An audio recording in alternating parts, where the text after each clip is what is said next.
सगळं आता आम्हाला वाटलंच नाही असं होईल म्हणून. आम्हाला वाटलं ना आजारी आहे तरी पण नीट होईन. आम्हाला वाटलं शेती गेली तरी चालू, पण माणूस हातले व्हायला पाहिजे होतं, पण ते काय देवाने साथच नाही दिली त्याला.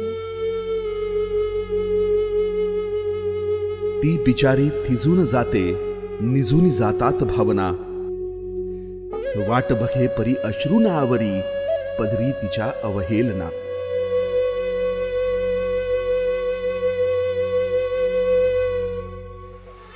उरी संसार त्यांच्या, पण कपाळ मात्र कोरडं. कैलासवासी शिवाजी आमले यांच्यावर असं संकट ओढवलं की त्यांना आत्महत्या करण्याशिवाय दुसरा पर्यायच दिसला नसावा.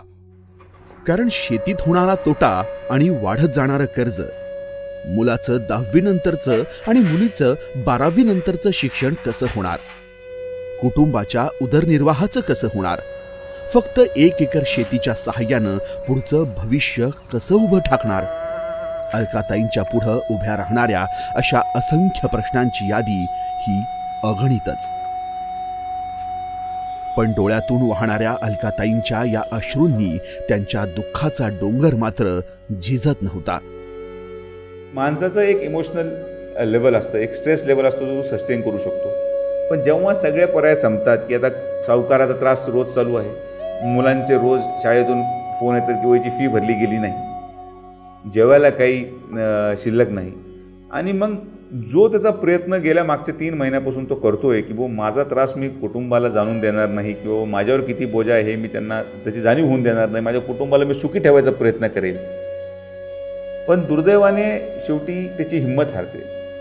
समाज सर्वाच्या मार्फत त्या विखे पाटलांनी घेतलं ना दत्तक म्हणून, तर आम्हाला खास ते जसं काही पांडुरंग भेटल्यासारखंच झालं आहे. आम्हाला घरातला जरी माणूस गेलाय पण त्याची खंत न वाटता आम्हाला वाटतं का तेच आम्हाला पाठीमागं उभा राहतील असं. विखे पाटलांच्या जनसेवा फाउंडेशनचा मदतीचा हात म्हणजे पांडुरंगाच्या मदतीचा हात असं म्हणणाऱ्या आमलेताईंसारखेच असे अनेक कुटुंब नव्यानं आयुष्याची घडी बसवतायत.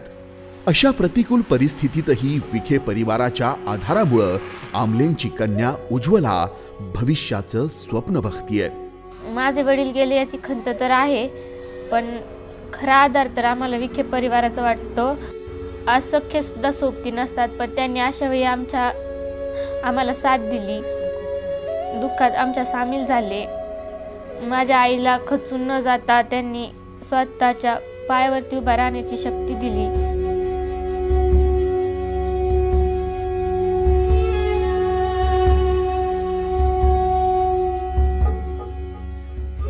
त्यांनी आम्हाला पिठाची गिरणी दिली आहे.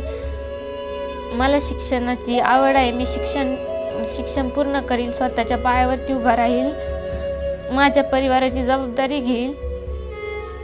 विखे परिवाराचा मोठा आधार आहे आम्हाला.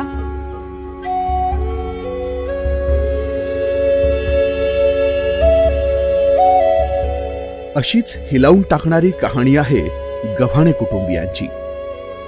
2-3 वर्षात आलेल्या वावरातल्या नापिकीमुळं हौसराव यांच्या वडिलांना बँकेकडून घेतलेलं कर्ज फेडता आलं नाही. त्यांच्या वडिलांच्या तसंच परिवाराच्या प्रयत्नानंतरही कर्ज परतफेडीची पूर्तता होऊ शकली नाही. गाव म्हटलं की सन्मान, असलेली इज्जत महत्वाची. बँकेतले कर्मचारी परतफेडीबाबत कर्जाची मागणी जगन्नाथ गव्हाणे यांच्याकडून करायचे. प्रयत्न करूनही त्यांना कर्ज परतफेड करता आलं नाही. त्यामुळे त्यांची मानसिकता पूर्णपणे ढासळली. 2-3 वर्षापासून शेतीमध्ये पीक येत नव्हतं. पीक न आल्यामुळे जे बँकेचं लोन होतं ते भरणं आमच्याच्यानी पूर्तता झाली नाही त्याची. तर त्यांचे कर्मचारी येऊन पैशाची मागणी करायचे. तर वडिलांनी त्याच्यामध्ये त्यांना ते सहन नाही झालं. आणि दुसरी गोष्ट म्हणजे पावसाळा सुरू झाला. पावसाळ्यामध्ये आमचं पूर्ण छप्पर उडून गेलं.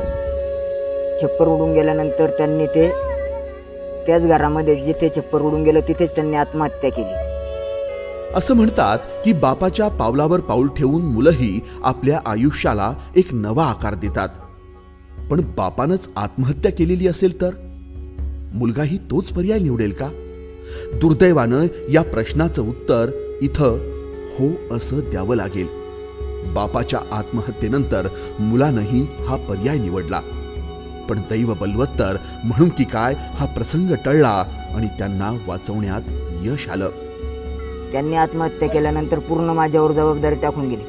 पण ही पूर्ण पीक ते टाकून गेल्यानंतर पूर्ण पीक माझ्याच्याने बी आलेलं नव्हतं आणि ही कर्जाचा पाया बी कमी झालेला नव्हता.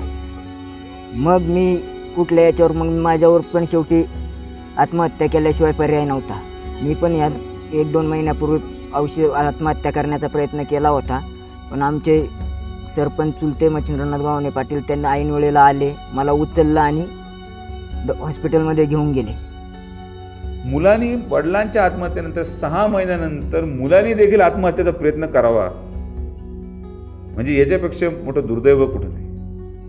मग आता एक विचार करा, एक महिला जिचा नवऱ्याने आत्महत्या केली, सासू सासऱ्यांनी बाहेर काढलेलं आहे, माझ्याकडं 2 मुलं आहेत, 1 वर्षाचं असेल 2 वर्षाचं असेल, ते आईशिवाय राहू शकत नाही, तरीसुद्धा त्या मुलांना ठेवून लोकांच्या घरी भांडे घासणं किंवा आपलं मुलांना जगवायचं यासाठी जेव्हा तिला प्रयत्न करावा लागतो, तर हे चित्र इतकं भयानक आहे की याचा अंदाजसुद्धा आपण घेऊ शकत नाही. जणू म्हणूनच श्री सुजय विखे यांच्यासाठी ही त्रासलेली कुटुंब म्हणजे त्यांची आपलीच माणसं आहेत. म्हणूनच जनसेवा फाउंडेशनचं कार्य हे अहमदनगरमधील 208 कुटुंबांचं आयुष्य आणि भविष्य दोन्हीही बदलणारं आहे. गव्हाणे कुटुंबियानं करता माणूस गमावला त्याचं दुःख विखे परिवारांच्याही डोळ्यात तरळतं. विखे पाटलांनी आम्हाला जी मदत केली, पिठाची चक्की दिली, पिठाची चक्की दिल्यापासून आता आम्हाला 2 पैसे त्यातून मिळतील आणि नोकरी देण्याचंही त्यांनी आम्हाला सांगितलेलं आहे. तर त्यांनी नोकरी दिल्यानंतर आता असं वाटतंय की इथून पुढे जगण्याला काहीच हे म्हणजे आपण काम करून सुद्धा खाऊ शकतो आणि त्यांच्या आधाराने आपण जगू शकतो. त्यांनी दिलेला आधार हा भरपूर आहे.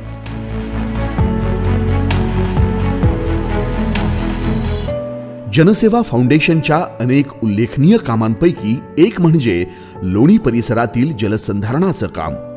साधारण 300 ते 400 फूट रुंद असलेल्या कातनाल्यावर शेती अतिक्रमित झाल्यानं त्याची रुंदी 25 ते 30 फूट इतकीच राहिली होती. पडणारं पावसाचं पाणी अडत नव्हतं, त्याचं पर्क्युलेशन होत नव्हतं. म्हणून जिल्ह्यात दुष्काळ परिस्थिती ओढवली हे सुजय विखे पाटील यांच्या लक्षात आलं. त्यांनी माननीय श्री राधाकृष्ण विखे पाटील यांच्या मार्गदर्शनातून तसंच जनसेवा फाउंडेशनच्या माध्यमातून लोकसहभागाद्वारे जलक्रांती घडवून आणली. हा जो कातनाला आहे जवळजवळ राहत्यापासून 6.5 किलोमीटरपर्यंत कातनाल्याचं शेतकऱ्यांच्या सहभागातून आणि कुणाही शेतकऱ्याला न दुखवता त्याचं 60 फूट रुंदीकरण करण्यात आलं. जे 25 ते 30 फूट रुंद होतं ते दोन्ही बाजूला 60 फूट सरकून त्याचे 20-20, 30-30 फूट उंच भराव टाकण्यात आले आणि त्यामुळं ही जलक्रांती या ठिकाणी पूर्णत्वास आलेली आहे. या जलक्रांतीमध्ये जनतेचा सुद्धा जेवढं सुजयदादा विखे पाटील यांनी जे सहकार्य केलं त्याचा 100% 50% लोकसहभाग आणि 50% जनतेचा नामदार सुजयदादा विखे पाटील आणि नामदार साहेबांचा सहभाग या दोघांच्या याच्यातून साधारण 17 ते 20 लाख रुपये आणि 6.5 किलोमीटर ही जलक्रांती करण्यात आलेली आहे. जलसंधारण, पाण्याचा योग्य आणि जास्तीत जास्त वापर कसा होईल, दुष्काळावर मात कशी करता येईल, शेतकऱ्यांचं उत्पन्न कसं वाढेल, यावर श्री सुजय विखे यांचा अभ्यास दांडगा आहे.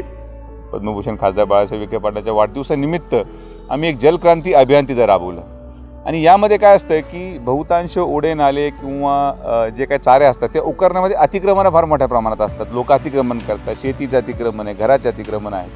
तर हा प्रश्न कसा सोडवायचा, कारण की नाराज पण लोक होता कामा नये. म्हणून मी एक संकल्पना आणली की आम्ही ज्या ज्या शेतकऱ्यांना त्यांचे भागातले ओढे नाले उकरून पाहिजेत त्यांनी आमच्याकडे अर्ज करावा आम्ही आमच्या सिव्हिल इंजिनिअरमार्फत त्याचं एस्टिमेट काढणार आणि एस्टिमेट काढल्यानंतर त्याचा 50% खर्च हा त्या भागातल्या शेतकऱ्यांनी उचलायचा आणि 50% मी देणार.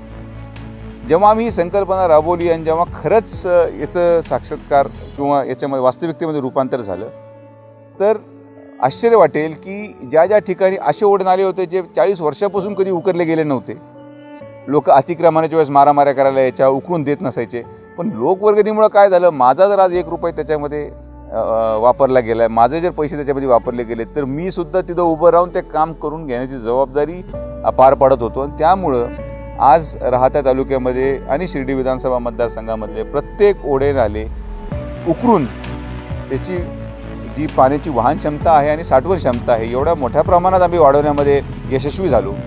देवाच्या कृपेने निसर्गाने साथ दिली. पाऊस मोठ्या प्रमाणात पडला, मागच्या वर्षी पडला, आत्ता देखील पाऊस चांगल्या पद्धतीने पडत आहे आणि हे सगळे तळे ते भरून गेलेले आहेत आणि शेतकरी हा सुकवला गेला आहे. याच्यामध्ये राज्य शासनाची आम्ही 1 रुपयाची मदत घेतली. शासनाच्या मदतीच्या पलीकडेही अहमदनगरमधील शेतकऱ्यांमध्ये श्री सुजय विखे पाटील यांच्याबद्दल कमालीचा आदर आणि प्रेम आहे. म्हणूनच की काय या शेतकऱ्यांच्या हृदयातून निघालेलं हे वाक्य मनाला भिडतं. 2 वर्षापूर्वी संकल्पना जेव्हा अस्तित्वात आली, आज कमीत कमी बोथ साईड त्या कातनाल्याच्या 2-2 किलोमीटरपर्यंत सर्व शेतकऱ्यांना मुबलक पाणी मिळणार आहे. विहिरीला पाणी वाढलेलं आहे. मागच्या वर्षीसुद्धा त्याचा चांगला परिणाम झाला आणि ह्या वर्षी एकच पावसात हा कातनाला सुजल क्रांती नसून ती सुजय क्रांती आहे असं आम्ही म्हणतो. हा कातनाला कमीत कमी व्हायला लागलेला आहे नॅचरल पावसाच्या पाण्यावर. अहमदनगरमधील कुटुंबियांचं पालकत्व स्वीकारलेल्या 208 कुटुंबांची प्रत्येकाची एक विदारक कहाणी आहे. पण कापसेताईंची कहाणी ऐकल्यावर अंगावर काटा आल्याशिवाय राहणार नाही. पतीच्या निधनानंतर मुलांचं भविष्य म्हणजे केवळ अंधारच. माझे मिस्टर हे ट्रॅव्हलचा व्यवसाय करायचे शिर्डीला आणि अचानक 1.5 वर्षापूर्वी माझ्या घराच्या जवळ अर्धा किलोमीटर अंतरावर त्यांचे ते बाईकवरनं येत असताना त्यांचा ॲक्सिडेंट झाला. त्यात ते एक्सपायर झाले. माझ्या घरात मिस्टर, मी आणि 2 मुलं, आम्ही आमचे 4 जणच राहतो. पतीच्या निधनानंतर मला खूप मानसिक धक्का बसला होता आणि 2 मुलं हाताशी धरून पुढे आता काय करायचं हा खूप मोठा प्रश्न माझ्या पुढे उभा होता. गेलेला माणूस परत येऊ शकत नाही, पण त्या कुटुंबाला आर्थिक अडचणींना सामोरं जाण्याचं धैर्य मात्र देता येईल. यासाठीच जनसेवा फाउंडेशननं संपूर्ण तालुक्यातील प्रत्येक मतदाराचा अपघाती विमा काढलाय, ज्याचं प्रीमियम फाउंडेशन स्वखर्चानं आजीवन भरणार आहे. या मतदारसंघामधल्या शिर्डी विधानसभा मतदारसंघ असेल, राहाता तालुका असेल, ह्या पूर्ण परिसरातल्या सगळ्या लोकांचे आम्ही अपघाती विमा उतरवले. त्या सगळ्यांचे बँकेत खाते उघडले. हा एक 2 महिन्याचा कालावधी गेला आणि जो काही 12 रुपयाचा प्रीमियम होता प्रति व्यक्ती, असे 1,40,000 लोकांचे ॲक्सिडेंटल इन्शुरन्सेस मी वैयक्तिक उतरवले या NGO मार्फत. गेले 3 वर्षापासून त्याचं प्रीमियम मी भरतोय 12 रुपयाप्रमाणे. आत्तापर्यंत माझ्यामध्ये 45 लाख रुपयेपर्यंतचं प्रीमियम या सगळ्या 1 लाख ते 1.5 लाख कुटुंबांचा आम्ही भरलेला आहे. आणि मला या गोष्टीचा खास करून अभिमान वाटतो, आनंद वाटतो की आज मागच्या 2 वर्षामध्ये आम्ही आमच्या परिसरामध्ये 1 कोटी रुपयाचं इन्शुरन्स वाटप हे लोकांना दिलेलं आहे. आणि 2 लाख रुपये ज्या घरात मृत्यू झालेला आहे किंवा अपंगत्व आल्यावर 1 लाख रुपये, हे जेव्हा पैसे त्या घरात जातात ती घटना घडल्यानंतर, त्या पैशाचा एवढा मोठा आधार त्या कुटुंबाला मिळतो. आणि खरंच जेव्हा आम्ही त्या घरावर जातो ते पैसे घेऊन, तर खरंच त्या लोकांना एक फार आनंद वाटतो आणि त्यांना एक गोष्टीचं एक समाधान आहे की आज आम्ही अशा भागामध्ये आहोत जिथं माननीय नामदार राधाकृष्ण विखे पाटील सारखे व्यक्ती आमच्या पाठीशी उभे आहेत.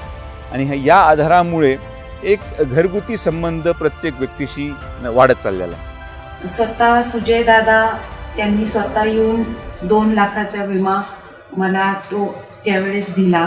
तो खूप मोठा आधार होता. आम्हाला विश्वास आहे की आमदार साहेब, शालिनीताई आणि सुजय दादा हे मदतीचा आणि आधार देऊ शकतात. आमच्या मुलांची शिक्षणाचा असो, शैक्षणिक किंवा इतर काही कामे असो, ती आम्ही घरच्यासारखी त्यांच्याकडे जाऊ, ती आम्ही आमची कामं करून घेऊ.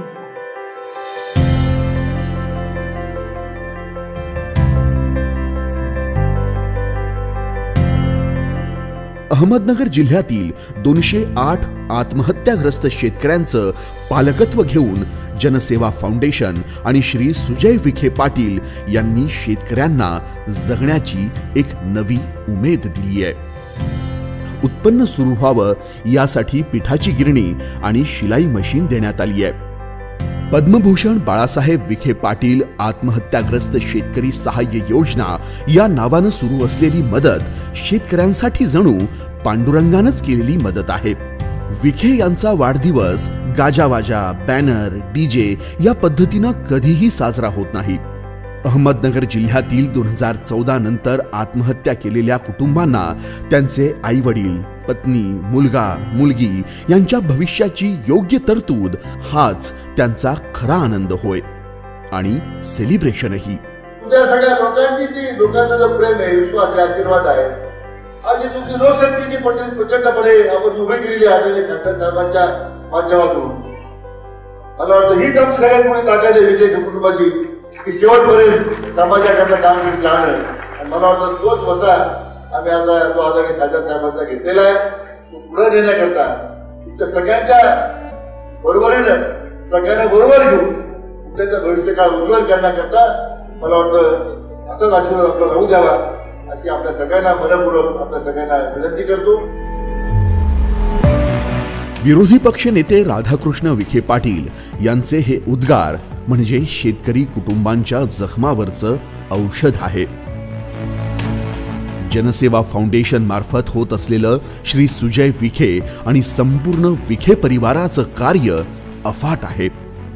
बेटी बचाव अभियान असेल, जलसंधारण असेल, महिला सक्षमीकरण, युवकांसाठी क्रिकेट, टेनिस बॉल इत्यादी स्पर्धा असतील किंवा जवळपास 1 कोटी रुपये प्रीमियम असलेला अपघाती विमा असेल, सर्वांचं कार्य वाखाणण्याजोगं आहे. सुजय हे समाजसेवेचा वारसा जपणारी विखेंची 4थी पिढी, तर राजकारणातील 3री पिढी. राजकारणात त्यांनी स्वतःला झोकून घेतलं नसलं तरी जिल्हा सहकारी बँक आणि जिल्हा परिषदमध्ये काँग्रेसला सत्ता मिळवून देण्यासाठी केलेलं त्यांचं कार्य आणि यश सर्वांनीच पाहिलंय. श्री सुजय विखे पाटील आणि जनसेवा फाउंडेशन यांना आता एकाच ध्येयानं झपाटलंय, ते म्हणजे शेतकऱ्यांना सोनियाचे दिवस दाखवण्याचं. आणि त्यांच्या अथक प्रयत्नांमधून हे नक्की होणार. कुणाच ठाऊक शेतकरी आत्महत्या आणि कर्जमाफी या प्रश्नांचं उत्तरही याच प्रयत्नांमध्ये दडलं असेल.